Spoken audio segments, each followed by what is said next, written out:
प्रधानमंत्री नरेंद्र मोदी ने एक बार फिर से मन की बात कार्यक्रम को संबोधित किया। मन की बात कार्यक्रम के 127वें एपिसोड को मुख्यमंत्री डॉक्टर मोहन यादव ने भोपाल के वार्ड क्रमांक 27 में सुना। साथ ही नागरिकों को स्वदेशी वस्तुएं खरीदने की शपथ दिलाई। इस बार के एपिसोड में पीएम मोदी ने चर्चा की शुरुआत छठ महापर्व से।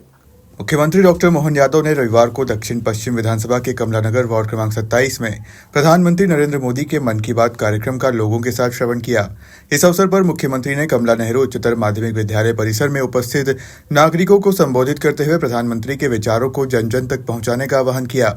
सीएम डॉक्टर मोहन यादव ने कहा कि मन की बात देश के विकास, समाज सेवा और आत्मनिर्भर भारत के संकल्प को सशक्त करने वाला कार्यक्रम है। उन्होंने इस दौरान नागरिकों को स्वदेशी अपनाने की शपथ दिलाई और स्थानीय उत्पादों को प्राथमिकता देने का आग्रह किया।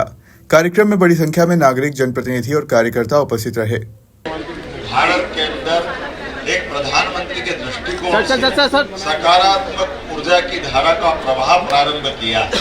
जीवन के अलग अलग क्षेत्रों में इतना बड़ा देश और इतनी विविधता में मन की बात के माध्यम से वो लघु भारत अपने सामने उपस्थित कर देते हैं। उत्तर, दक्षिण, पूर्व, पश्चिम भारत के विविध प्रांतों में क्या क्या चल रहा है और क्या क्या चलना चाहिए, किन किन बातों से प्रेरणा लेना चाहिए, भविष्य के कौन से जवाबदारी वाले विषय सामने आ सकते हैं और उनमें हमारी भूमिका क्या होगी। इतना अच्छा लगता है कि क्रिकेट खेलने वाले बच्चे भी संस्कृत भाषा, देव भाषा के माध्यम से वो अपने भाव का अभिव्यक्ति और भाषा का उपयोग कर रहे हैं। न केवल क्रिकेट, संस्कृत में गीत भी, तो देव भाषा को बढ़ाने का मुद्दा हो। कॉफी के उत्पादन से लेकर कॉफी के टेस्ट तक हमारे क्षेत्र के प्रत्येक विषय को लेकर माननीय मोदी जी हर बार मन की बात में वो सारे प्रेरक प्रसंगों को सामने रखते हुए वंदे मातरम की बात करके उनने हमको प्रेरित किया, जिसके बलबूते पर एक शब्द में देश की आजादी की ललक 150 साल पहले बंकिम चंद्र चट्टोपाध्याय जी के माध्यम से, और ये तो हम सबको भी पहली बार जानकारी आई है। गुरुदेव रविंद्रनाथ टैगोर ने अपने स्वर से उसको गायन भी करके यह अद्वितीय उपलब्धि हम सबके सामने दी थी।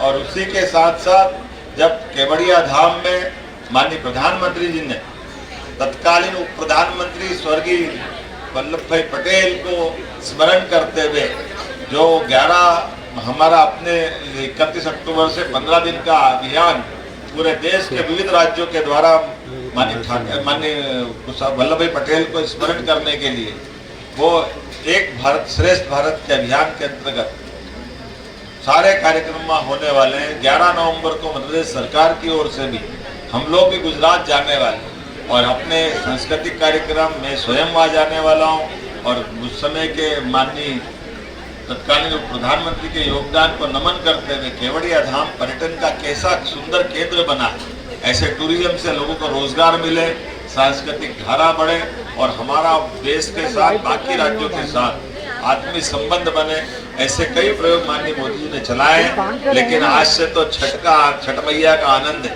बिहार सहित पूरा देश हमारे ये त्योहार दिवाली के बाद कितने प्रकार से आनंद देते हैं, इसका एहसास होता है। और छठ मैया के माध्यम से अपने उस भारतीय परिवार परंपरा में माताएं बहनें निराहार होकर के अपने सुहाग की, अपने परिवार की, सबकी सदिच्छा, शुभेच्छा, उनके जीवन की लंबी आयु होने की कामना करते हुए पारिवारिक भारतीय संस्कार की धारा और मसाल प्रज्वलित करती है। मेरी अपनी ओर से छठ पर्व के इस अवसर पर भी सभी को बधाई, बहुत बहुत धन्यवाद। और ये स्कूल के मुझे ये मालूम बाद में पड़ा, आने का मेरे पहले तय हो गया था।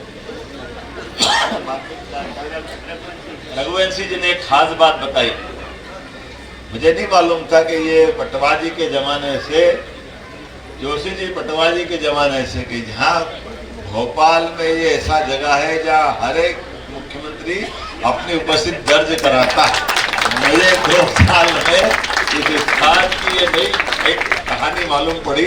तो एक तरह से आपके यहाँ इस स्कूल में मुख्यमंत्री का आना का क्रम जारी है, मैं आपको भी बधाई देता हूँ। और ये स्कूल ने अपनी एक साख बनाई है सबके बीच, शिक्षा की धारा के साथ भविष्य की पीढ़ी को लेके चलने का ये जो संकल्प है, ये मन की बात को और सार्थक करता है। मैं आपके माध्यम से मोदी जी को भी धन्यवाद देता हूं। उनके निमित्त हमारा भोपाल के अलग अलग क्षेत्रों में और रविंद्र यति जी को भी धन्यवाद देता हूँ, आशीष जी और भगवान दास जी को, जो हमारी मन की बात के इस आयोजन में कहीं न कहीं जब भी मौका पड़ता, अगर मैं भोपाल में हूँ तो वो ऐसे कार्यक्रम में जोड़कर, पिछली बार हम जगदीशपुर में शामिल हुए। जगदीशपुर ये अद्भुत स्थान, भोपाल की पूर्व राजधानी भोपाल रियासत, वो जगदीशपुर है, तत्कालीन समय में इस्लामपुर कहते थे, लेकिन अद्भुत बनावा है वहाँ का टूरिज्म और हेरिटेज, वाकई हम सबको आकर्षित करता। अगली बार कभी मौका मिले तो आप भी सब जरूर जाइएगा। एक दो जानकारी आपको जरूर देना चाहूँगा। 1 नवंबर को हमारा मध्य प्रदेश का स्थापना दिवस है और इस बार 1 नवंबर पर जुबिन नौटियाल का भी एक कार्यक्रम हम करने वाले लाल परेड ग्राउंड पे, और उससे बढ़कर सम्राट विक्रमादित्य का महानाट्य का मंचन भी भोपाल में होने वाला है 2 और 3 नवंबर को।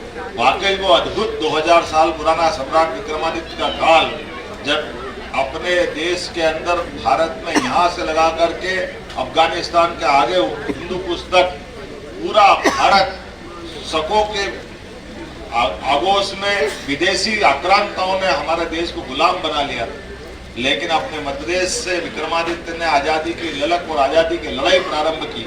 और न केवल पूरा भारत बल्कि सांस्कृतिक रूप से तो आज की दृष्टिकोण से पाकिस्तान, बांग्लादेश, भूटान, बर्मा, नेपाल, अफगानिस्तान, इधर से बर्मा, वहां से लगा करके हिंदू पुस्तक पूरा भारत न केवल स्वतंत्र कराया बल्कि सुशासन की मिसाल कायम करते हुए विक्रमादित्य ने न्याय की परंपरा, दानशीलता की परंपरा, वीरता की परंपरा, विक्रम संवत का प्रादुर्भाव, सभी प्रकार के योग्य लोगों को आगे ला करके नवरत्नों की परंपरा, कितने प्रकार से विक्रमादित्य ने अपने उस भारत को गौरवान्वित करने वाले और हमारे अपने अतीत के एक ऐसे कुशल शासक की परिचय कराया जो आज भी सुशासन के लिए सर्वोच्च प्रतिमान माना जाता है। तो हमारे उस विक्रमादित्य के काल को पुनः सबके सामने मंचन कराते हुए लाल परेड ग्राउंड में दौड़ता हुआ बच्चा घोड़ा लेकर के मैदान में, अभी तो हमने ऐसे नाटक देखे ही नहीं कि कोई मैदान में प्रत्यक्ष घोड़ा लेकर के दौड़ता हुआ आए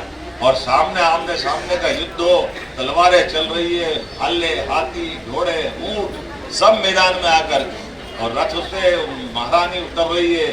कई अलग अलग प्रकार के 5 मंचों पे जब नाटक होता है तो ऐसा लगता है इधर देखो, इधर देखो, इधर देखो, ऐसा मंच इतना बड़ा भारी जो आमतौर पर 25-50 फीट के मंच पे हमको देखने की आदत होती है। भोपाल में वो उस युग को पुनः जीवंत करने का प्रयास करेंगे जब विक्रमादित्य के जन्म से लेकर के राज्यरोहण तक की उनकी सारी गाथाओं को एक बार फिर अपनी आंखों के सामने देखने का ये अद्वितीय मौका है। आइए हम सब 1, 2, 3 तारीख के तीनों प्रदेश स्तरीय कार्यक्रम में सब शामिल हो। विक्रमादित्य मंच के लिए मैं यहाँ के पार्षद, विधायक सबसे भी कहूँगा उसके पास वगैरह मिलेंगे तो थोड़ा योग्य प्रकार से पास पहुँचाना, और हम सब दूर से बहुत अच्छे आनंद से देखेंगे। पास नाम है लेकिन आनंद सबको लेना है, हम सब मिल करके उस आनंद में शामिल होंगे। निमंत्रण देते हुए मेरी बात समाप्त करता हूँ। बहुत बहुत धन्यवाद। भारत माता की जय। भोपाल से उमेश यादव की रिपोर्ट।